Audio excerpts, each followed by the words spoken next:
This is Vic Carrero with A Glass Darkly, and in this video we will continue our series on the historical Jesus as we examine the subject of methodology.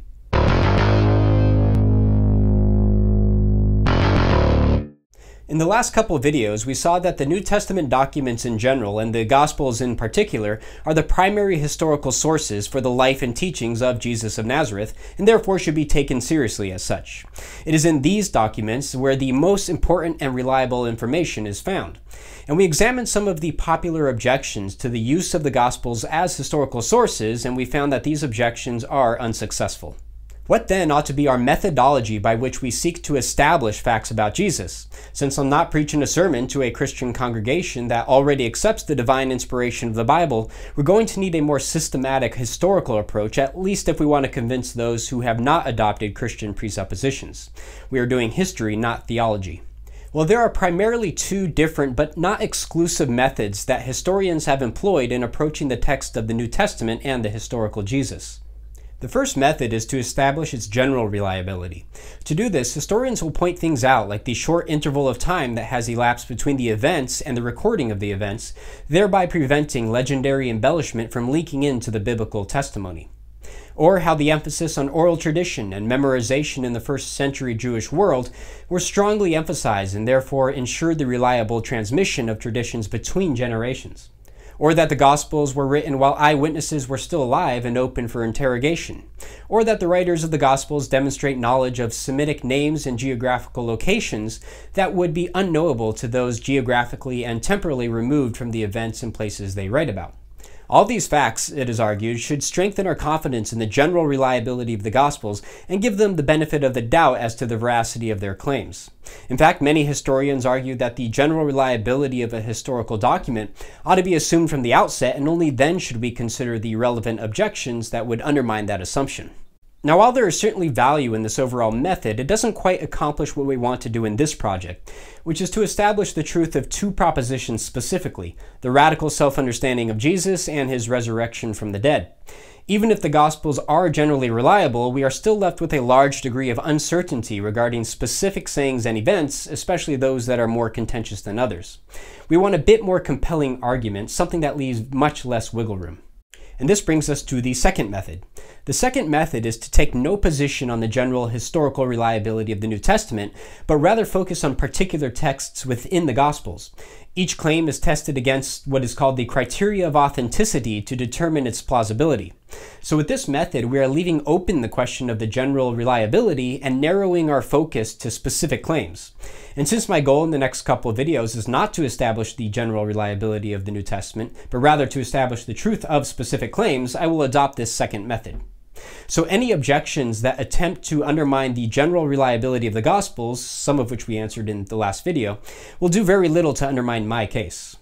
How then do we actually practice this second method? Well, in order to test a claim to the criteria of authenticity, we need to know what those criteria are. There are numerous criteria that historians employ, but we will look at four in particular. The first is called the Criterion of Multiple Attestation. According to this criterion, any teaching or information that appears in more than one source or form may be accepted as authentic. So if a saying or story about Jesus is found in two or more independent sources within the New Testament, then there is good reason to believe it actually happened.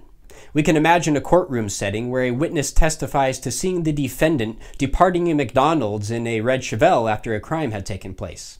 If we had an additional witness testify to the same thing, even if the subsidiary details differ, as they often do, then we have very strong evidence for its truth. The more independent witnesses we can stack up, the greater reason we have to believe their testimony. The second criterion is called the Criterion of Dissimilarity.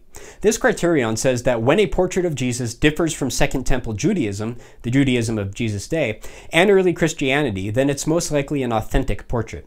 If an idea is recorded to be from the lips of Jesus and differs in perspective from his Jewish contemporaries and the early Christians that followed, then it probably wouldn't have been made up by members of these groups, and so likely goes back to Jesus himself. Now, we do need to be careful with this criterion, however, because it can only point out what was different about Jesus. But since Jesus was a Jew whose ideas were embraced by his followers, we shouldn't expect everything he said to widely differ with common Jewish belief and the early Christian church. The third criterion is called the Criterion of Embarrassment. This criterion says that if a saying or story is potentially embarrassing to the disciples or gospel writers, then it is unlikely it would have been made up.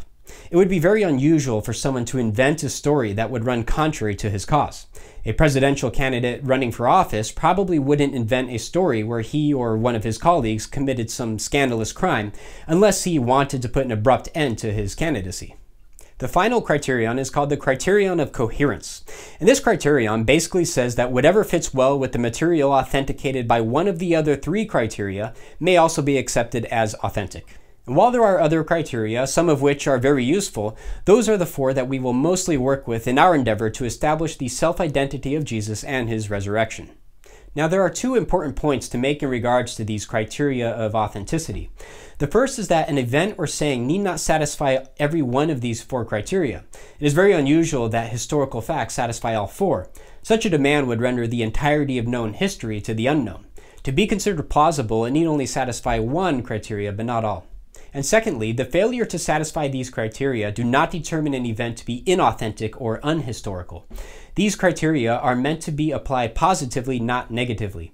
If a saying of Jesus, for example, does not satisfy any of the aforementioned criteria, then it does not mean that it is inauthentic. It only means that the historian can't be sure that it is. I mean, if you think about it, most events that have transpired in the past would not satisfy any of these criteria.